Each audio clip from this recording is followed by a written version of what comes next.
Welcome back to the channel, it's LtBuzzLitebeer, and Starfield continues to stay in the headlines, and after nearly 145 hours sunk into the game, I'm still running into all sorts of first encounters, with this footage playing in the background being one of them. I hopped off the tram in New Atlantis, and apparently it was casual day in the commercial district. But on a more serious note, we've got some news being made concerning continued DLC, Starfield still holding strong on Game Pass, and the Starfield versus insert whatever other space game name here discussion. There's also news on where Starfield rates versus previous Bethesda releases, and this one was actually quite surprising. Plus, I also take a look at a new mod for NPCs, and then we've got some absolutely crazy as an entire city travels across the galaxy. I tried to mix it up, and there's a little bit of everything in this one. Thanks again for your awesome levels of continued support for my Starfield uploads. In case you haven't yet done so, please hit subscribe and ring the notifications bell to receive my latest upload alerts. Likes, comments, shares are greatly appreciated. Chapters are available for a smooth and easy viewing experience, and let's get this one queued up and rolling.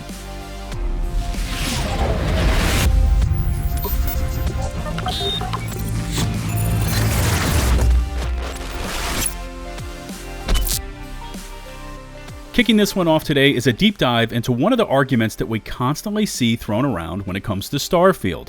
If only Starfield were more like this game. If only Starfield allowed us to do this like this other game.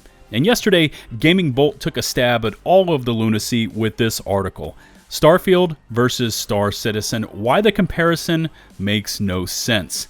As they dissect not only the similarities, which are mostly made on initial face value, but then the monumental differences at their core gameplay and mechanics. There is, of course, the facet of time frames. Starfield took a limited number of years to develop, while Star Citizen began pre-production back in 2010, with production ramping up starting in 2011.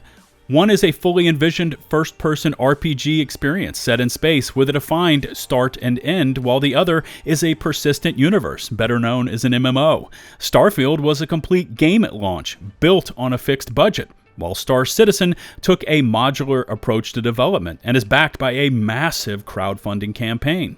GamingBolt goes as far as saying that comparing the two games is like comparing apples to oranges, and they finish up their article with this statement. To conclude, we can safely say that both Starfield and Star Citizen are entirely different products that are built very differently from one another and are built with different goals in mind. Both were never competing products in the first place, and the notion that Starfield will kill Star Citizen is oversimplifying things to an almost nonsensical degree. Star Citizen and Starfield can and will coexist with one another, and there's no meaning in trying to compare these releases to one another. Overall, a pretty interesting topic here, and as someone that has posted his fair share of Starfield content, I constantly run into comments aimed at what Starfield is missing when compared to other space games like Star Citizen, No Man's Sky, and Outer Worlds, which all have their strengths, but have all taken different paths towards their own vision of what they wanted to include in their game. But as always, I'm interested to read your thoughts on this broader debate. Sound off in the comment section below. Switching gears, and Phil Spencer, head of Xbox, has been making some interesting statements while attending the Tokyo Game Show. Spencer was asked and answered questions towards strengthening support with Square Enix, expectations for Forza Motorsport, and then he dove into talking about future developments for Starfield, answering a question asking him to evaluate the progress made so far.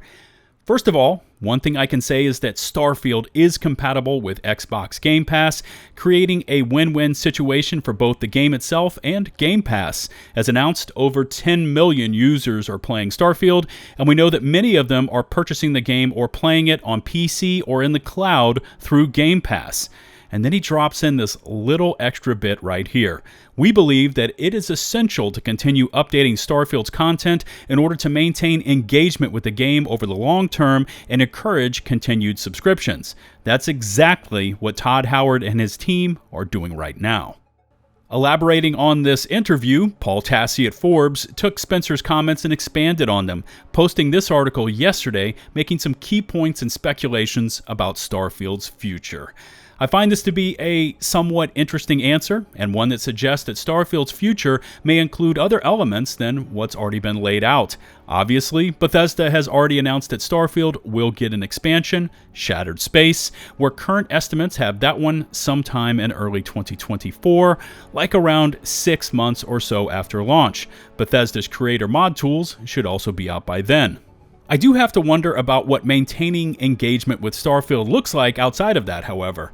Obviously, a big concern about launching a game like Starfield on Game Pass is that players can subscribe for the game, then cancel it after a month or so whenever they feel like they're done playing. So, Bethesda needs to give them a reason to continue playing. And for someone that owns the game on Steam, that's an angle I had not yet considered. Will there be a large cross-section of the Xbox Game Pass subscription service that will sign up for the Game Pass, download and play Starfield, and then cancel the service to move on? The article then finishes up with this. The point is, I think there are more options at play here than just bug-fixing patches, a few balance tweaks, and then DLC in 6 months. I think Bethesda has learned a lot from Fallout 76 in terms of how to build a player base, and Starfield certainly has a better foundation than that game had at the start. I do not expect Starfield to get like multiplayer, but I do wonder if we could be headed towards a series of updates, at least somewhat similar to the ones I've listed. No, not full live service. I'm not talking seasons and battle passes, but enough content to get people to return and understand more is coming in between major expansions. I assume there will be more than one. Yeah, so Tassie makes some interesting points here, and even a mention of Bethesda and what they've supposedly learned from Fallout 76, a game that I've mentioned numerous times here on the channel, as a game that really left such a lasting impression on me that I completely reevaluated my stance on pre-ordering games. Now, besides Shattered Space, the known Starfield DLC expected sometime in early 2024, what other expansions could we be looking at? Another excellent question for chat. DLC ideas, etc. What are your thoughts on this one? Switching gears, and Metro Game Central ran with this headline yesterday. Starfield has become Bethesda's lowest rated game on Steam, stating Fallout 76 is no longer Bethesda's least popular game on Steam, as players complain about bland gameplay and a lack of depth and variety. Now, their article takes a seriously hardline stance against Starfield. I mean, that's evident from the writing, but it goes on to list out the previous Steam review ratings for Bethesda's games. Skyrim sitting at 93.88% positive, Oblivion 93.76, Morrowind 93.14, Fallout 4 a big fall off here at 81.88, Fallout 3 79.05, Fallout 76 71.75, and then Starfield at a 71.67% mostly positive rating.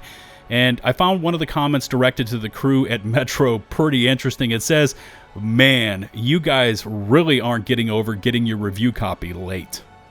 Now, as someone that has played every game on that comparison outside of Morrowind, I can honestly state that Starfield has no place receiving the worst score of any Bethesda title ever released.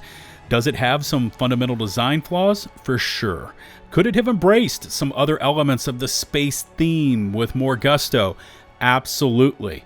But in many regards, Starfield was preemptively placed directly at the bullseye for a lot of outside items like politics and exclusivity hatred that are simply out of its control. You don't achieve 10+ million players with a bad product. And I would simply say this: if you're enjoying Starfield, keep enjoying it, and steer clear of the social media food fight that has been perpetually surrounding this game.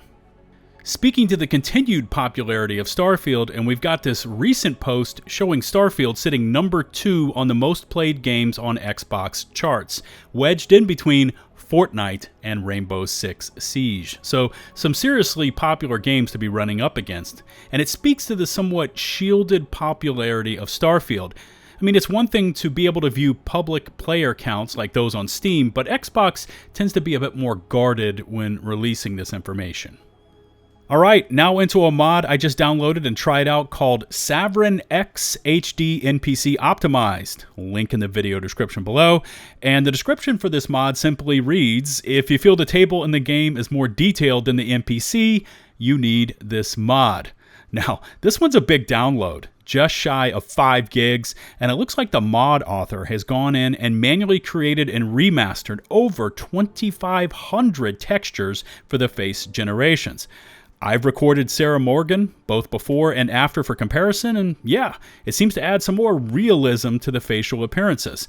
But this mod will only affect NPCs who can talk to you or fight, not those regular in the crowd with the Starfield bug eyes NPCs. Too bad on that one. But again, check in the video description for a link to this one over on Nexus Mods. Also, as far as I know from the research I've done, console commands are not yet functional on Xbox, but you can import your save over to PC, boot up all the console commands you want, save your file again, and then fire it back up on the Xbox, and those commands will still be functional. But I wanted to add on that I don't know if this trick will corrupt your save files. And maybe anyone out there that has attempted this save trick can let us know about your experience with it all in the comment section below. And let's wrap this one up for today with some Starfield shenanigans. Kotaku ran with this article: Starfield player followed across the galaxy by an entire city, along with the image of a player in their spacecraft in space, along with what looks like the better part of New Atlantis also following them. There's also been reports and posts to Reddit of stalker asteroids following players, an entire forest that did the same, along with posts about pet rocks after mining asteroids. I mean, it's all wild, right? Sometimes you run into some crazy stuff in a Bethesda game. I mean, you saw my clip at the beginning of this one, and this can all lead to some one-of-a-kind gaming moments. Still, I don't know what I would do if New Atlantis followed me into space. And that's going to wrap this one up for today. We've got a couple of items to sound off on, especially what sort of additional support and DLC we could be looking at for Starfield. Remember to hit subscribe and ring the notifications bell to receive my latest upload alerts. Likes, comments, shares are greatly appreciated. All my socials can be found in the video description below. Shout out to the now over 167,000 of you that have taken the leap and hit subscribe. And as always, a special thanks to my patrons and to those of you sending over those awesome YouTube super chats. Until the next one, this is LtBuzzLitebeer, signing off.